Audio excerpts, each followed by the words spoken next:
Tous les chemins mènent à vous ont posé leurs bagages à Terrasson-la-Ville-Dieu en Dordogne. Et Terrasson possède un patrimoine insolite et mystérieux, les Cluseaux. C'est Thomas qui va nous raconter l'histoire des Cluseaux. Mais avant tout, c'est quoi un Cluseau ?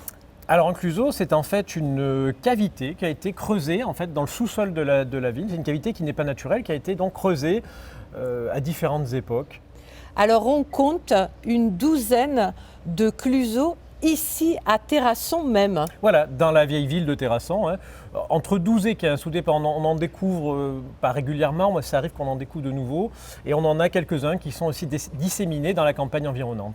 Alors je sais, je me suis un petit peu renseignée, je sais qu'il y en a quelques-uns en Aquitaine, dans le Limousin en particulier, mais là où ils sont le plus concentrés, en fait, c'est réellement ici, à Terrasson. Alors il y en a aussi également pas mal sur Périgueux, sur Limoges, en fait tout simplement parce que le sous-sol permet en fait le creusement de ces cavités.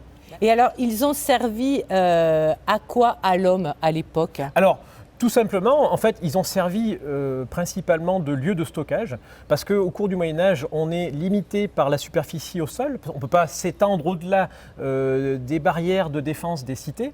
On est aussi limité par des contraintes technologiques. On ne peut pas construire tellement en hauteur. Donc, qu'est-ce qu'on va faire ? On se rend compte que le sous-sol est assez friable. Donc, en fait, on va creuser en profondeur pour gagner de la surface de stockage, d'habitation, de bergerie, de grange, etc.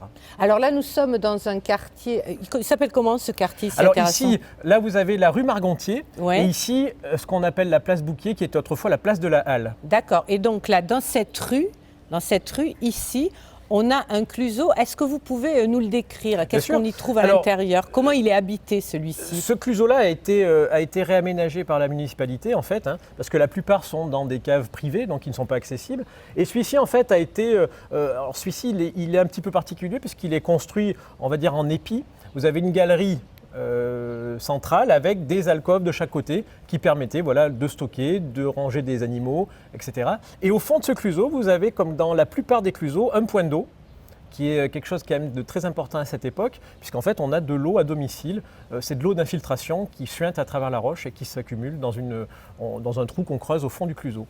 Bon alors les Cluseaux, je le disais, un patrimoine magnifique et insolite. Il y a d'autres choses insolites à Terrasson ? Il y a plein de choses insolites à Terrasson à voir. Vous avez tout ce patrimoine en fait, on va dire de surface, que vous pouvez, en déambulant dans la vieille ville, tout un tas de petits vestiges à remarquer. Nous sommes en Dordogne, à l'entrée du Périgord noir, puisque nous sommes à la frontière de la Corrèze. Venez, franchement, moi c'est la première fois et c'est juste sublime. On vous y attend, on les attend les gens. On attend. Dites-le-leur qu'on les attend. On vous attend pour un week-end, pour un plus long séjour, n'hésitez pas à venir. Merci en tout cas Thomas, Avec merci plaisir. infiniment.